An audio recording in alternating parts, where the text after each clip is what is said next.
Diamonds are a girl's best friend. We've heard this for years, but the diamond industry is facing a generational reckoning. Do young people still value natural diamonds pulled from the ground, or do they prefer a bargain with lab-grown diamonds?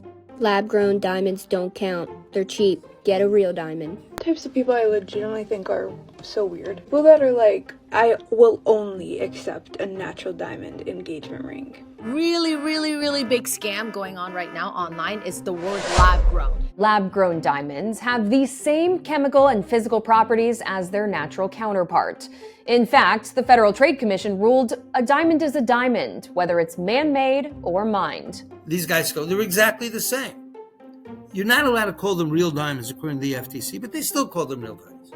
Martin Rappaport is a huge name in the diamond industry. We are today the primary source of diamond price and market information for the diamond industry. We're also running the largest diamond trading network in the world with listings of about $9 billion of diamonds offered for sale every day.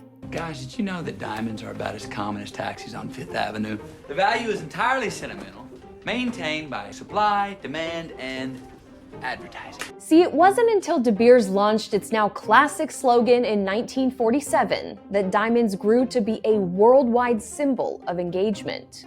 How else could 2 months' salary last forever? A diamond is forever. De Beers. It just seeped into the popular consciousness in a way that didn't seem deliberate but was. Asia Radin is a jewelry expert and author of the New York Times bestseller, Stoned: Jewelry, Obsession, and How Desire Shapes the World. When World War II was over, all of the money in the Western world had been reshuffled. There was this new thing that had never existed before in the world called the middle class. So they had to figure out how to sell diamonds, not to a small number of obscenely wealthy people, but to an enormous number of comfortable people. And what they did was they came up with the diamond engagement ring. The campaign, which continued for decades, showed movie stars dripping in diamonds, and it quickly paid off. Within 3 years, diamond sales jumped by 50%. But De Beers, what they did was they were able to attach the diamond to that fundamental need and to give gifts. It's not just the woman who's receiving the gift. You know, the woman is very happy when she receives the diamond, but it's not only because she got a diamond, she got a man. Nearly 80 years later, the luster is wearing off with younger generations. The average cost of a natural diamond engagement ring is now more than $5,000. And the majority of unmarried millennials and Gen Zers aren't worried about keeping up with what some called outdated traditions. Money is a big reason many are bucking marriage, for now. For those who do see themselves tying the knot someday, lab-grown diamonds might catch their eye, costing between 80 to 95% less than natural stones.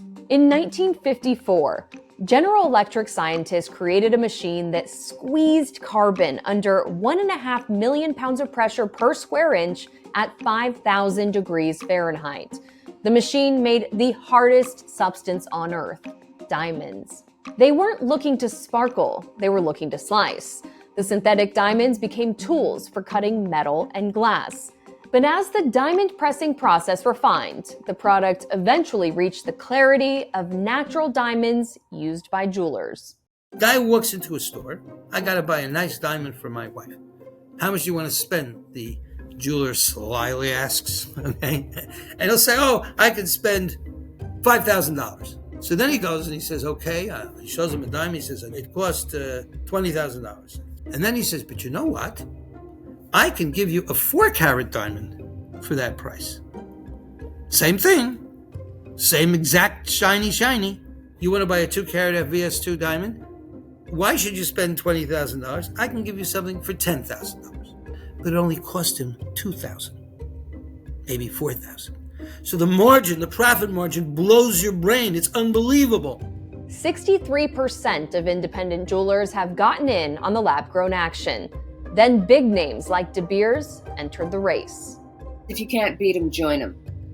But still try to beat them while you're joining them. In 2018, De Beers launched its Lightbox brand of synthetic diamonds, with 1-carat stones retailing for $800. De Beers insisted forever, for years, they would never have anything to do with these filthy, scuzzy, fake diamonds. They didn't just switch horses and go, well, I guess now we sell lab-grown diamonds. The future is here. Taste the rainbow. Instead, they're making the worst jewelry they can possibly make out of these, frankly, exquisite lab-grown diamonds. And they're marketing it as badly as they can figure out how to market it. They're making sure it seeps into your consciousness, just like it did with diamonds. And the message they want you to have is lab-grown diamonds are not real. They're charming. You should definitely buy some, but they're cheap and they're fake. And it's working. The natural diamond market was estimated at $71 billion last year, while lab-grown diamond sales are around $16 billion. Industry analyst Paul Zeminski told SAN. Prices for wholesale polished diamonds plunged 20% last year. But there's more to the market drop than this synthetic substitute. COVID came in and really shook everybody up. Remember, there was no vacationing really taking place at that time, no travel, people were stuck at home. And so diamond purchases and jewelry purchases were very big winners when you had those government funds coming through. But then it stopped. The party was over. And as the music stopped, synthetics surged. Sales of lab-grown diamonds jumped 38% from 2021 to 2022. Beyond the bargain price, sustainability is pushing some people toward lab-grown gems. Ethical conflicts have marred the diamond mining industry. In the 1990s, the diamond trade was at the center of African civil wars. While the situation is far less volatile today, human rights activists still warn that some in the diamond industry are not maintaining international labor standards. Meanwhile, the diamond industry touts economic advantages and infrastructure brought to mining communities. Which would you go with? The lab-grown or the natural diamond? A big debate in social media jewelry circles is about the resale value of lab-grown diamonds. No to lab-grown diamonds. Just no. They're not a good investment. They are horrible resale. If you have a lab-grown diamond, you try and sell that, it's worth nothing. When you can reproduce it with a machine, how much value does it hold? But those in favor of saving a few bucks have some questions of their own. Who do you foresee yourself selling your engagement ring to? And for that matter, will natural diamonds hold their value? We all believe diamonds are the most valuable gemstones in the world, and the rarest, and the most special.